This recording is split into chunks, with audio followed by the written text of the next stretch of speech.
Okay. Hi, everybody. I'm Komal Yadav and I'm taking sessions on NEET Voyage channel. Good evening, everyone. आज हम बेटा छोटा सा topic start करेंगे that is embryogenesis. ठीक, sexual reproduction in flowering plants का पहले हम काफी पार्ट कंप्लीट कर चुके हैं. So we are almost at the last end to classes. आज ही क्लास में we are discussing embryogenesis both in dicot and monocot और उसके बाद सीड के बारे में थोड़ा पढ़ते हैं. ठीक है, तो ये दो चीजें आज हम कंप्लीट करेंगे. Anything related to this all will discuss in today's class. और इसके बाद एक छोटा सा टॉपिक रह जाएगा एपोमिक्सिस और ये आपका पॉलीएम्ब्रियोनी वाला. ठीक है, तो उसके साथ मैं पूरा का पूरा रिवाइज कराऊंगी in the next class. So it is going to be a revision in the last class along with those two topics. ठीक है, so I am starting with embryogenesis. हमने एंडोस्पर्म फॉर्मेशन तक कर लिया है. I am starting with the new topic and I'm Komal Yadav again. So welcome to the class. I'm taking sessions of botany on NEET Voyage channel. इससे पहले कि आगे जाए छोटा सा डिस्कशन कर लेते हैं फॉर ऑल योर सब्सक्रिप्शंस. आप ऑलरेडी जानते हो बट कुछ बच्चे जो नए हैं उनको बताने के लिए इसको देखो.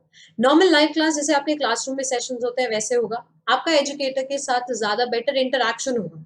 तो if you want to take an idea कि कैसा एक्चुअल सब्सक्रिप्शन होता है ना, आपको ये आइडिया तो लगते रहना चाहिए ना कि जिस चीज के लिए आप पे कर रहे हो व्हाट विल यू गेट. ठीक, सो उसके लिए स्पेशल क्लासेस होते हैं. स्पेशल क्लासेस आर जस्ट आप अन अकेडमी के प्लेटफॉर्म पे जाओ और जिस भी टीचर का क्लास देखना है उनका नाम टाइप करो. You will get all the classes that are there. तो उससे आपको आइडिया लग जाएगा जब आप क्लासरूम में जाते हो जो पूरा प्लेटफॉर्म है अन अकेडमी का वो कैसे आपके लिए बेनिफिशियल है.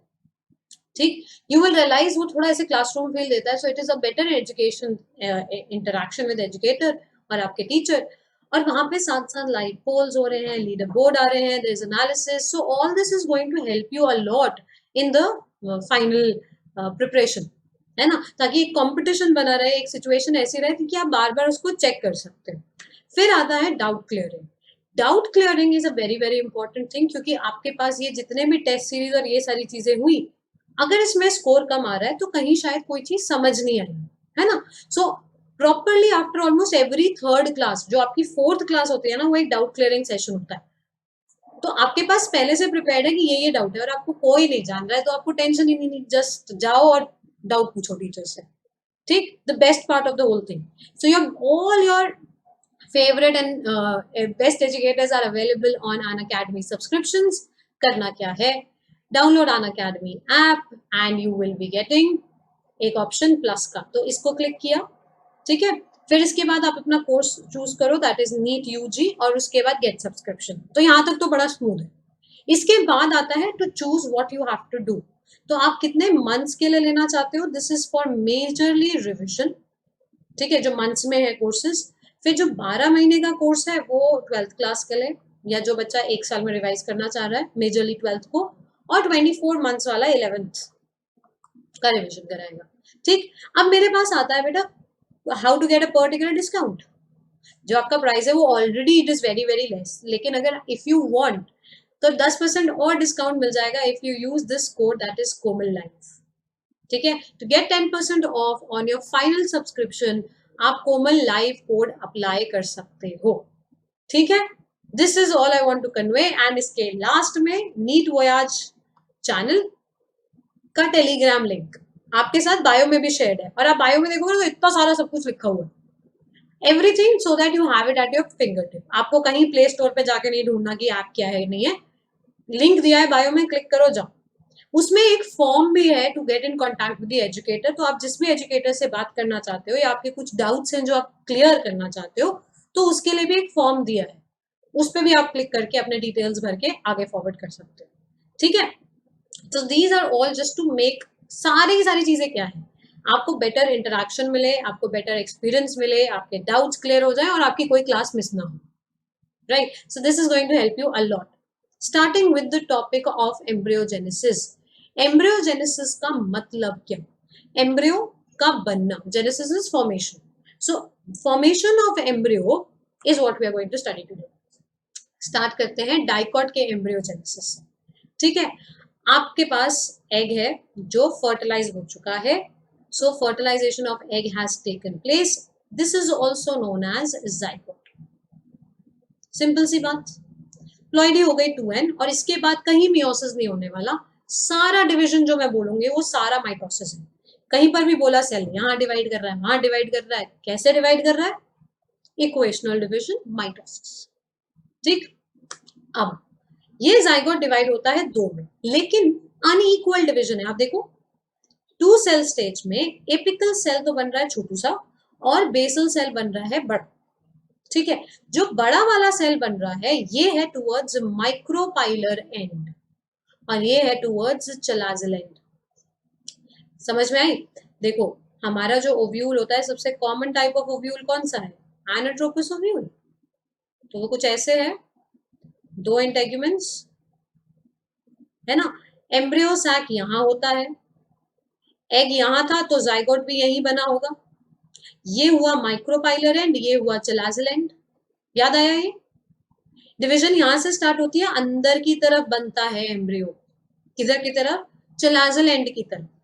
इसीलिए इस टाइप के एम्ब्रियो का फॉर्मेशन, क्योंकि इसका फेसिंग किधर की तरफ है? अंदर की तरफ है। So this type of embryo development is called endoscopic.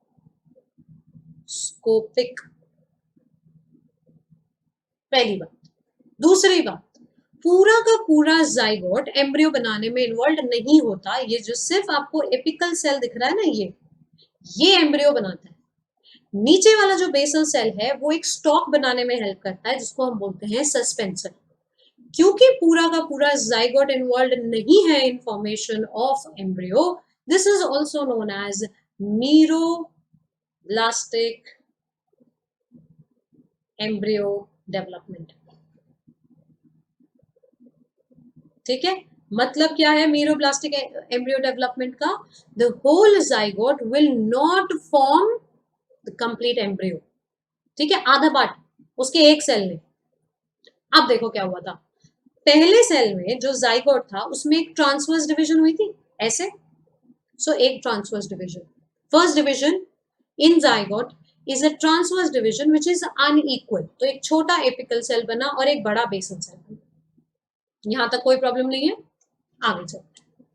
Basal cell में कंटिन्यूअस, बेसल सेल में continuously there will be transverse division. ये यहां से लेकर यहां तक, अब ये सिर्फ ट्रांसवर्स डिवीजन करेगा, टक टक टक टक टक टक, जब तक कि एक 6 to 8 सेल सस्पेंसर मेरे पास नहीं बन जाता। तो इसमें सिर्फ ट्रांसवर्स डिवीजन होगा। ठीक, सस्पेंसर सेल जो बना उसका सबसे नीचे वाला सेल, ये वाला सेल, इसको हम बोलते हैं वेसिक्यूलर सेल। ये क्या कहलाता है? वेसिक्यूलर सेल। इसका काम क्या है बेटा? ये कहां बनेगा ना, ध्यान देना, ये यहां बनता है। ठीक, और यहां पे क्या बनता जा रहा है? सस्पेंसर। एम्ब्रियो कहां है? इधर। ठीक, ये जो सेल है, this cell, this is the first cell, first cell of suspensor. ये बाहर से नरिशमेंट एब्जॉर्ब करता है। बाहर से कहां से? Nucellus. Nucellus is also nutritive in nature, तो उसने नरिशमेंट प्रोवाइड कर दिया इसको।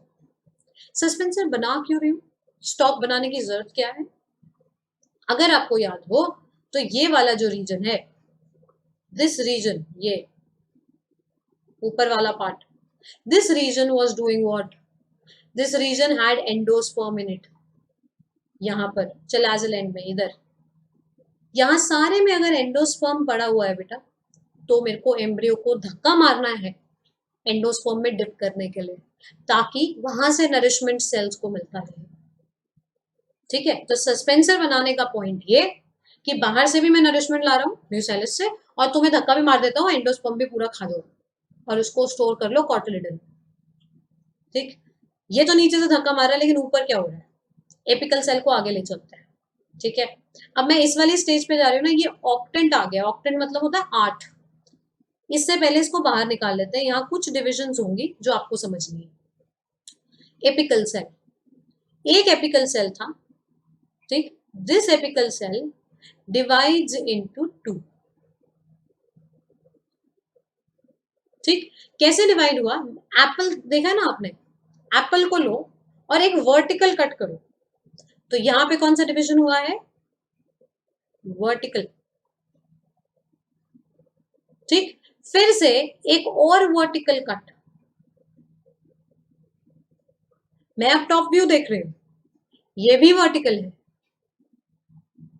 Vertical division. So what has happened here is कि मैंने एक कट तो ऐसे लगाया एप्पल में, और दूसरा कट उसी के परपेंडिकुलर फिर से वर्टिकल लगाया। दोबारा एप्पल को मैंने ऊपर से कट किया तो दो पार्ट्स हो गए, अब जो कट किया था उसके एग्जैक्ट परपेंडिकुलर मैंने एक और कट लगाया, चार सेल्स हो गए। ठीक है, टेट्राड स्टेज बन गया। ये चार सेल्स बनने के बाद अब मैं जाती हूं एक ट्रांसवर्स डिवीजन के लिए, एक, दो और फिर ट्रांसवर्स, तो चार ऊपर पीस हो गए, चार नीचे पीस हो गए, है ना। तो ये goes for a transverse, a transverse division forming 8 cells, 8 cells are formed, चार ऊपर और चार नीचे। दिस इज ऑक्टेंट, इसको हम ऑक्टेंट स्टेज बोलते हैं, 4 ऊपर और 4 नीचे। अब जो चार ऊपर बने इधर की तरफ और जो चार नीचे बने, इन चार को हम बोलते हैं hypobasal and epibasal, AP hypo. ठीक है, हाइपो वाला नीचे जाके रूट सिस्टम बनाने में हेल्प करता है बेटा, तो वो रेडिकल फॉर्मेशन में चला जाता है, और ये एपी वाला चला जाता है फॉर शूट। ऊपर वाला एपीबेसल टियर, राउंड ऊपर के चार और नीचे के चार। दोबारा से एक बार रिपीट कर दो इसको। आपके पास एपिकल सेल जो बना था, this apical cell will undergo a vertical division, then a perpendicular vertical division and then a transverse division. ठीक, तो चार सेल्स ऊपर चार सेल्स नीचे, ऑक्टेंट बन गया। ऊपर वाले चार कहलाते हैं एपीबेसल, नीचे वाले चार कहलाते हैं हाइपोबेसल। ऊपर वाले चार शूट फॉर्मेशन या मतलब कि लिम्यूल फॉर्मेशन में इन्वॉल्व होंगे, और हाइपोबेसल रेडिकल बनाने में हेल्प करेंगे। ठीक, अब इनमें डिवीजन स्टार्ट होती है random now, so it is not dividing by a lot of methods, directions. Shape ले लेता है ग्लोब्यूलर, गोल हो जाता है, takes a globular stage. So octant से हम आ गए ग्लोब्यूलर पे, गोला बन गया। ग्लोब्यूलर के बाद थोड़ा सा ट्राइंगुलर बनने लगता है, हल्का सा। क्यों? क्योंकि ये जो बीच के सेल्स हैं इनमें डिवीजन का रेट हो गया कम। ठीक है ना, जैसे इसमें डिवीजन का रेट कम हुआ, यहाँ पे अगला ध्यान से देखना, यहाँ पर सेल्स जो हैं वो धीरे डिवाइड कर रहे हैं, साइड वाले सेल्स जल्दी डिवाइड कर रहे हैं, तो it takes a shape of a heart. ठीक है, सो ऑक्टेंट से ग्लोबुलर, ग्लोबुलर से ट्राइंगुलर, या आप बोल सकते हो अर्ली हार्ट, और फिर हार्ट शेप जिसको आप लेट हार्ट शेप भी बोल सकते हो क्योंकि प्रॉपरली बन गया heart. And then I have a torpedo stage. This is also known as horseshoe shaped. क्या बोला हमने इसको? Horseshoe shaped. लास्ट में जब मेच्योर बनेगा इसको हम बोलते हैं कॉटिलिडन स्टेज, क्योंकि अब यहाँ पे आपको दो कॉटिलिडन प्रॉपरली दिखाई देने लग गए। ठीक, दिस पॉइंट जो पीछे रह गया था ये बन जाएगा shoot apical meristem. Outer layer जो है एम्ब्रियो की वो एपिडर्मिस बनाने में हेल्प कर देगी, और बीच में वैस्कुलर टिश्यू बनने में जो सेल्स इन्वॉल्व है। ठीक, अब यहाँ पर एक पॉइंट और, जैसे जैसे एम्ब्रियो का साइज बढ़ता है सस्पेंसर का साइज कम हो रहा है। क्यों? जो उसका पर्पस था वो तो फुलफिल हो गया कि बाहर से नरिशमेंट और एंडोस्पर्म में धक्का, दोनों काम हो चुके हैं, तो धीरे धीरे इसका साइज कम होता जाएगा। ठीक, यहां पर एक सेल होता है जिसको हम बोलते हैं the last cell of suspensor. ये है last cell of suspensor called as hypophysis. Hypophysis वैसे तो आपका रूट में फॉर्मेशन में इन्वॉल्व होता है, ठीक है, रेडिकल बनाने में हेल्प करेगा। रूट मतलब रेडिकल, ये रेडिकल बनाने में हेल्प कर रहा है वैसे तो, लेकिन कभी कभी हम बोलते हैं जैसे रूट कैप वगैरह के सिंथेसिस वगैरह में भी इन्वॉल्व है, तो it's a part of suspensor का आखिरी सेल। सस्पेंसर का आखिरी सेल, आखिरी कैसे बोल रही हूँ? आप बोल रहे मैम वो तो ऊपर से पहला दिखता है। याद है हमने ऑर्थोट्रोपस ओव्यूल पढ़ा था, रिमेंबर ऑर्थोट्रोपस ओव्यूल, ये वाला स्ट्रेट वाला। और मैंने आपको कहा था कि जितना भी पोजीशन चेक करने वाली बात होगी वो सारी एक ऑर्थोट्रोपस ओव्यूल के रिस्पेक्ट में होगा। So this is M micropyle chalazal funicle. यहां पे आया एम्ब्रियोसैक, ये बना सस्पेंसर, तो सस्पेंसर का पहला सेल वो हुआ वेसिकुलर सेल, उसके बाद इधर इधर इधर और यहाँ पे cotyledons. So this is the last cell of suspensor, क्योंकि मैं ऊपर से नीचे देखते आ रही हूँ, माइक्रोपाइल बीइंग द टॉप। समझ में आई बात? So you know that your embryo is being formed towards the chalazal end, अंदर की तरफ बन रहा है, अंदर की तरफ बन रहा है तो उसको एंडोस्कोपिक बोलते हैं। और क्योंकि पूरा का पूरा zygote is not involve in formation of embryo, hence this is also known as meroblastic embryo development. ठीक है, एक बार पूरा का पूरा आपको एक आइडिया दे देती हूँ हाउ थिंग्स लुक लाइक, क्योंकि शायद आई थिंक ये चीज ही समझने में सबसे ज्यादा प्रॉब्लम होता है। ठीक है, चलो let's draw. Suppose that this is your embryo sac. ठीक है बेटा, ये हुआ एम्ब्रियो सैक, जिसमें कि ये मेरा वेसिकुलर सेल, सस्पेंसर जो थोड़ी देर में कम हो जाएगा साइज में छोटा, और ये बन गए हैं दो कॉटिलिडन, ऐसे। राइट, बेटर वर्जन थोड़ा और बेटर बन सकता है। ठीक, दो कॉटिलिडन बन गए एम्ब्रियो सैक के अंदर। Let's just label it out, ये है एम्ब्रियो सैक। अब एम्ब्रियो सैक कहाँ प्रेजेंट होता है? Inside an ovule, so ovule बना देते हैं इसके बाहर। ये मान लो इंटेग्यूमेंट है, this is the outer integument, जो कि ओव्यूल अब डेवलप किस में हो जाएगा? Now your ovule is going to develop into seed. तो ये बाहर के जो इंटेग्यूमेंट्स हैं ये डेवलप हो जाएंगे इनटू इंटेग्यूमेंट्स और सीड कोट, टेस्टा टेगमेंट बन जाएगा। ये अंदर पूरा का पूरा कहाँ present? Inside a locule. Remember, chamber जिसमें ओव्यूल प्रेजेंट होता है। ये फ्यूनिकल, ये माइक्रोपाइल, ये चलाजल एंड, और मैं कहा हूं?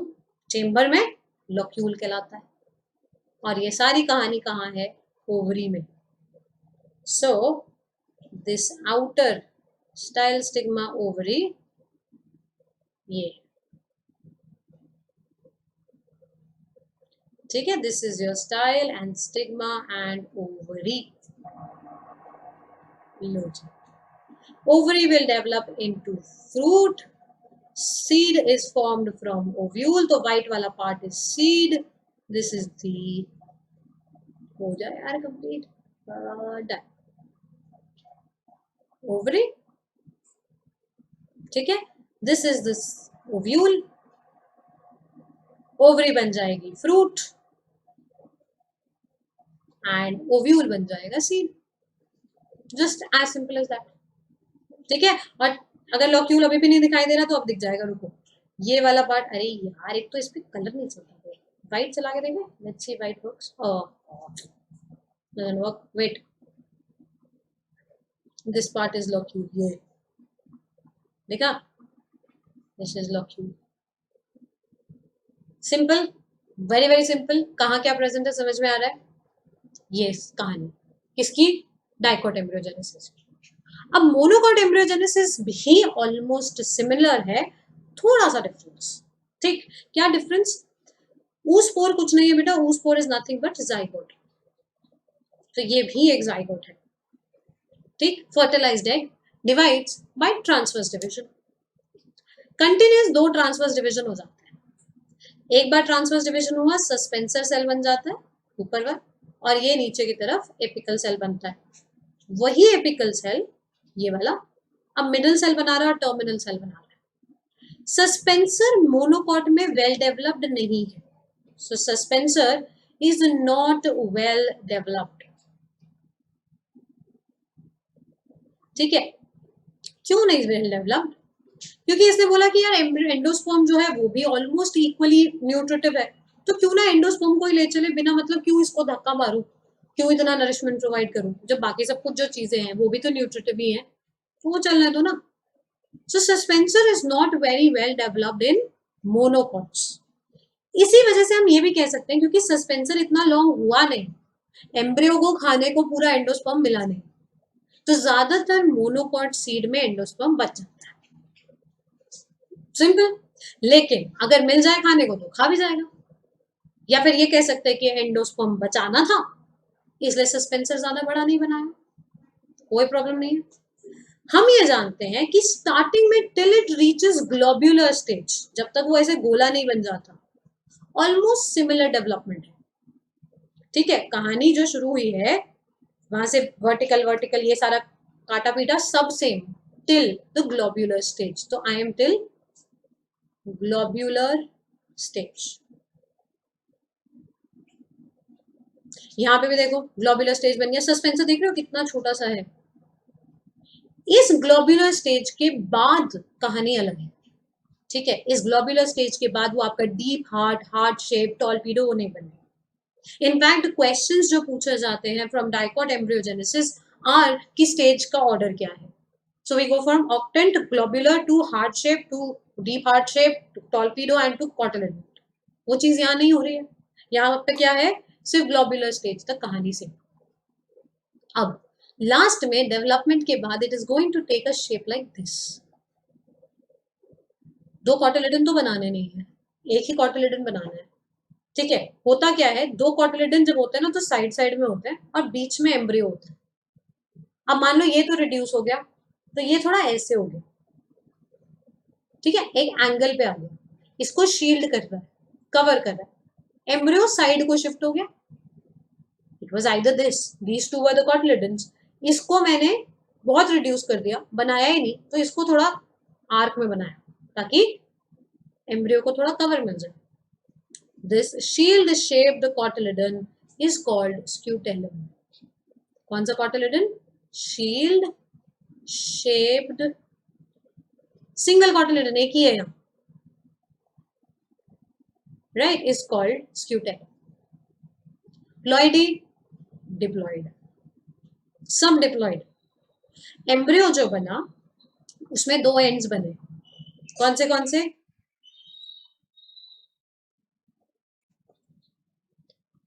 राइट अब देखो यहाँ पे एम्ब्रियो जो यहाँ पे बन रहा है उसका स्ट्रक्चर देखो। सो this is your shield shaped cotyledon, ठीक है। एम्ब्रियो जो बना वो एक साइड को शिफ्टेड है, अब सेंटर स्टेज नहीं ले रहे हैं, वो साइड को शिफ्ट हो गया। साइड को शिफ्ट हुआ, सो द शूट पार्ट और शूट एपेक्स फॉर्मिंग, इसको हम बोलते हैं प्लिम्यूल, ठीक है। इस प्लिम्यूल की कवरिंग बनती है, दैट इज कॉल्ड कॉल्यूक्टाइल। तो ये लीफ लाइक कवरिंग है, तो इसलिए हम इसको फोलियर बोलते हैं बेटा, this is known as foliar. और इवन हॉलो, क्योंकि गैप्स हैं थोड़े थोड़े बीच बीच में, ठीक। वहीं पे जो बेस बना रहा है, रूट बना रहा है, दैट इज कॉल्ड रेडिकल, और रेडिकल की कवरिंग कहलाती है कोलियोराइजा। कैसे याद करना है, आर रेडिकल आर कोलियोराइजा, ठीक है। ऐसे ही प्लिम्यूल पी एंड कॉलिप्टाइलिस पी। इसमें आपको एक नया टर्म दिख रहा होगा, epiblast. Now what does this mean? Epiblast is reduced second cotyledon. ये सेकेंड कॉटिलिडन है जो बनना चाहिए था प्रॉपर, लेकिन बना नहीं, तो रिड्यूस्ड फॉर्म में, ठीक है। इसकी जगह पर क्या कर लिया है मोनोकॉट में कि ऐसा एम्ब्रियो बन गया, ठीक। This embryo which is formed here kind of is fixed. ये पूरा का पूरा जो एम्ब्रियो है इसको मैं उठाती हूँ और इसको मैं अंदर रख देती हूँ एक सीड में, right. So this is cotyledon and everything. Cotyledon और embryo will be kept inside a seed coat and वो ऐसे हो जाता है, ठीक। इधर की तरफ आया बेटा ये आपका शील्ड शेप्ड कॉटिलिडन, ये ठीक। This is where your embryo will be placed, something like this, ऐसा। सो एम्ब्रियो तो इधर की तरफ प्लेस हो गया, ये स्क्यूटेलम हो गया, ठीक है, ये स्क्यूटेलम हो गया, और ये जो बचा इधर, this was nothing but endosperm. Endosperm की प्लॉइडी डबल फर्टिलाइजेशन में जब ट्रिपल फ्यूजन हुआ था, so this endosperm was formed by two polar nuclei and one male gamete, ठीक है। याद आया, ट्रिपल फ्यूजन 3n।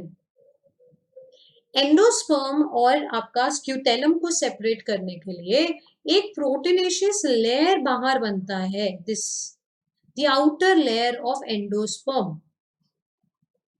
ये जो आउटर लेयर ऑफ एंडोस्पर्म है इसको मैं बोलती हूं aleurone layer. Aleurone layer, aleurone layer is rich in protein,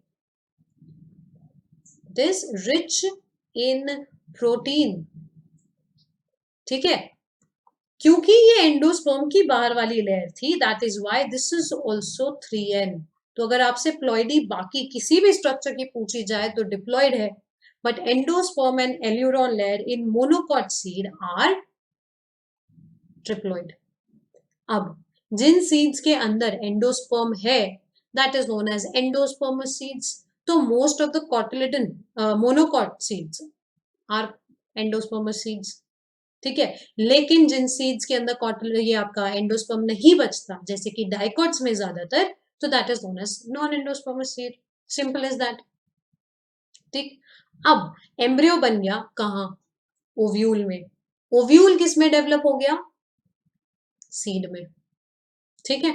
let's now talk about dicot seed and monocot seed. पहली बात तो ये ही क्या होता है, it is a ripened ovule, ripened ovule है। अगर डाइकॉट में है तो अंदर दो कॉटिलेडन वाला एम्ब्रियो कैरी कर रहा होगा। In a dicot seed I have two cotyledons and an embryo या एम्ब्रियोनल एक्सिस। उस एम्ब्रियोनल एक्सिस पे प्लूम्यूल और रेडिकल होता है, ठीक। अब यहाँ क्या हुआ, इमेजिन ओपनिंग दिस अप, हमारे पास ये सीड है, तो सीड कोट मिला, बाहर की कवरिंग। सीड कोट किससे बनता है? इंटेग्यूमेंट से, ठीक है। इस सीड कोट पे एक स्कार होता है, एक निशान जिसको बोलते हैं hilum. Hilum is a scar जो कहां से बना, जहां आपका ओव्यूल उसकी डंडी से अटैच था ना, आप उसको तोड़ रहे हो तो एक निशान रह जाता है।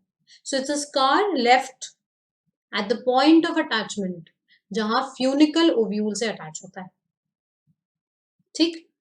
अगेन कैसा पोजिशन, प्लेसमेंट क्या है, वापस से जगह डिसाइड करनी है, पोजीशन उसकी डिसाइड करनी है, तो ऑर्थोट्रोपस ओव्यूल आएगा। ये माइक्रोपाइल, ये चला जेलेंट, ये funicle. So this is the point जहां पे स्कार मिलेगा हाइलम। हम कहां से पढ़ना शुरू करेंगे? माइक्रोपाइल से। सो माइक्रोपाइल इज अबव हाइलम, ये बोल सकते हो, या हाइलम इज बिलो माइक्रोपाइल, ये भी बोल सकता है, ठीक है। ऑर्थोट्रोपस ओव्यूल, स्ट्रेट ओव्यूल के हिसाब से हम पोजीशन या जगह बताते हैं किसी भी स्ट्रक्चर की, ठीक। आप ओपन कर दो इसको, open up a dicot seed, how does it look? ये आया बीच में embryo, okay. So this is your suppose embryo. इस एम्ब्रियो के दोनों तरफ कॉटिलेडन होगा एंड इस कॉटिलेडन के बाहर दो कवरिंग है, ठीक है। The outer covering formed from outer integument is called testa, the inner one is called as tegmen. Testa और टेगमेन दोनों साथ में कहलाते हैं सीड कोट कवरिंग, ठीक। अंदर इंटरनली ये और यहाँ पे एक मिनट, अच्छा, this and this together is called as cotyledon. Cotyledon का फंक्शन क्या होगा? What is the function of cotyledon? Storage of reserve food material, ठीक। बढ़िया बात, आगे देखो, ये है एक इमेजिनरी एक्सिस जिसपे मैं देखती हूँ कि एम्ब्रियो प्लेस्ड है। So this axis on which embryo is placed is called tigellum. Tigellum is nothing but embryonal axis, ठीक, नाइस। एम्ब्रियो का वो पार्ट जो कॉटिलेडन से नीचे है, below the cotyledon, part of embryo which is below the cotyledon, this one is called as hypocotyle. Below, hypo means below, cotyledon, cotyle. The part of embryo which is above the cotyledon is called as epicotyle. Above cotyledon. ठीक है, tip of epicotyl, जो part ऊपर है उसका tip, plumule. और plumule आप जानते हो किसको देता है, गिव्स राइज टू शूट. नीचे वाला पार्ट हाइपोकोटाइल, उसका टिप क्या कहलाता है, radicle. And you know radicle forms what, root. यहां तक समझ में आया? I think this is very much clear. Diagram से ही आपको समझ में आ जाएगा कि पूरे डाइकॉट के अंदर मुझे एंडोस्पर्म नहीं मिल रहा है ना. सीड में कहीं एंडोस्पर्म का प्रेजेंस नहीं दिख रहा. Most of your dicot seeds are non endospermous seeds. ठीक है, सो नॉन एंडोस्पर्मस सीड्स के अंदर हमारे पास ये आता है, नॉन एंडोस्पर्मस डाइकॉट सीड्स, ये सारे. अब नॉन एंडोस्पर्मस के लिए एक और वर्ड यूज करते हैं बेटा हम, नोन एज एक्स एल्ब्यूमिनस. और एंडोस्पर्मिक के लिए हम यूज करते हैं वर्ड एल्ब्यूमिनस.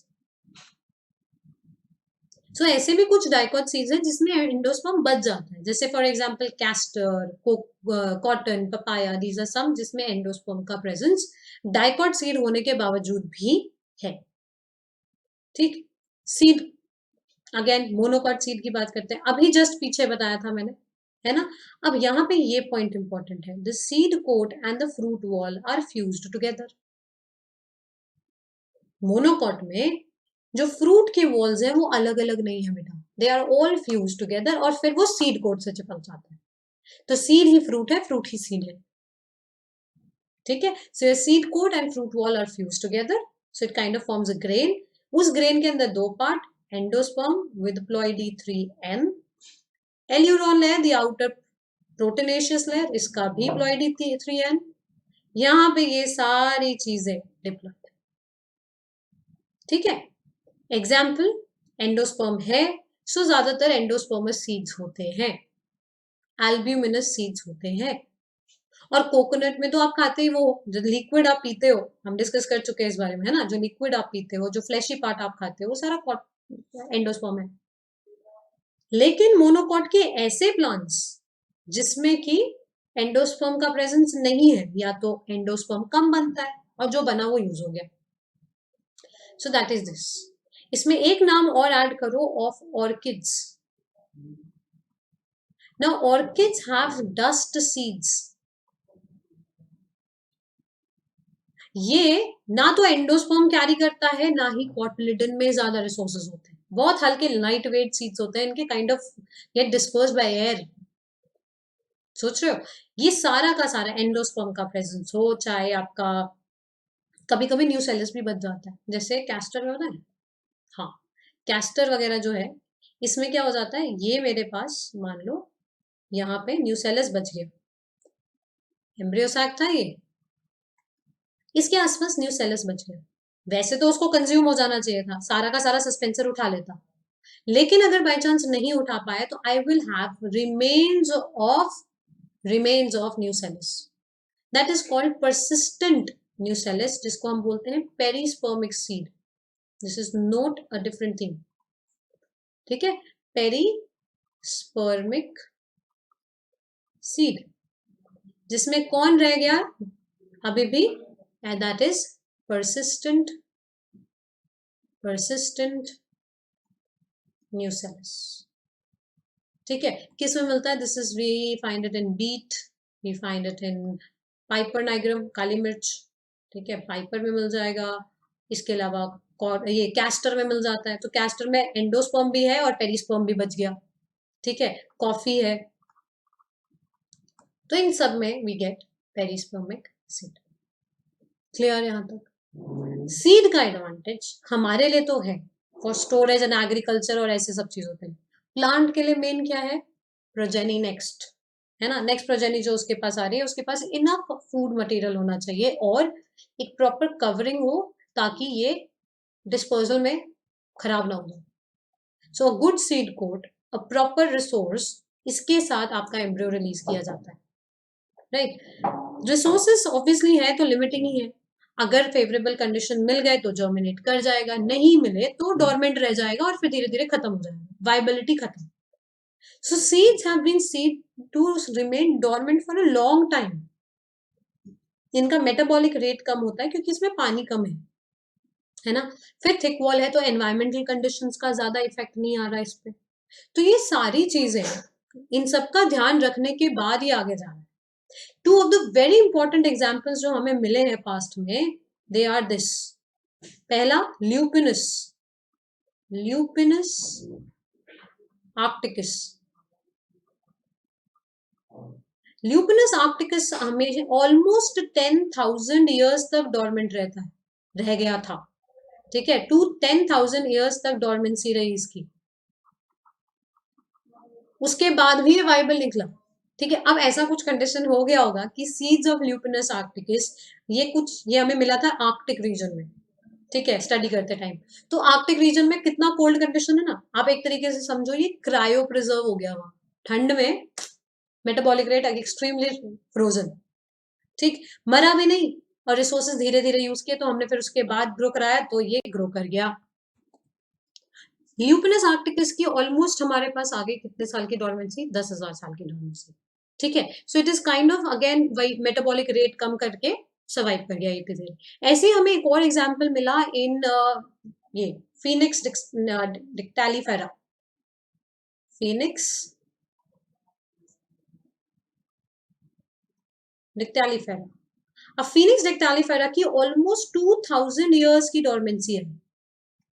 ठीक है, वी फाउंडेड इन जब हम स्टडीज कर रहे थे इन किंग हैरल्ड्स पैलेस. ठीक है, उनके आसपास हैरल्ड पैलेस के पास, किंग्स हैरल्ड पैलेस के पास डेड सी, डेड सी में एक्सट्रीम ऑफ सॉल्ट. तो फिर से शायद ऐसी कोई कंडीशन क्रिएट हो गई जिसमें मेटाबॉलिक रेट कम हो गया और ये प्रिजर्व हो गया, मतलब काफी दिनों तक उधर रह गया आराम से. सो ऐसा हो जाता है. This is may be due to environmental condition कि डोरमेंसी इतना टाइम तक इंड्यूस हो गया. कभी कभार इंटरनली भी प्लांट के अंदर बहुत ड्यूरेशन ऑफ डोरमेंसी होता है. रीजन क्या है डोरमेंसी का? इंटरनली हो सकता है एम्ब्रियो प्रॉपरली डेवलप नहीं है, या आपके पास रिसोर्सेज प्रॉपर नहीं है इंटरनली. ठीक, फिर सीड कोड बहुत ज्यादा थिक है, वो ब्रेक नहीं कर पा रहा, तो बाहर से कोई हेल्प चाहिए कि कोई उसको तोड़ दे या कहीं वो टकरा जाए और खुल जाए, है ना. ऐसे कुछ ना कुछ रीजंस हैं जिनकी वजह से द सीड रिमेन्स डोरमेंट. कभी कभार कोई हॉर्मोन्स अंदर एक्सेसिवली है. हमने 11th क्लास में पढ़ा था कि ABA is an inducer of dormancy, है ना, और जीए इंड्यूस कराता है सीड जर्मिनेशन. तो अगर एबीए का कॉन्सेंट्रेशन सीड के अंदर ज्यादा हुआ so it is going to cause dormancy. Right, so these things vary. और उसके हिसाब से ये दो एग्जाम्पल ऐसे हैं जिसमें हमें एक्सेप्शनल ड्यूरेशन मिल गया, लेकिन और भी एग्जाम्पल्स हैं जिनमें they vary from years to months to even हो सकता है किसी में वीक्स ही हो. ठीक, so this is all about seed and embryogenesis.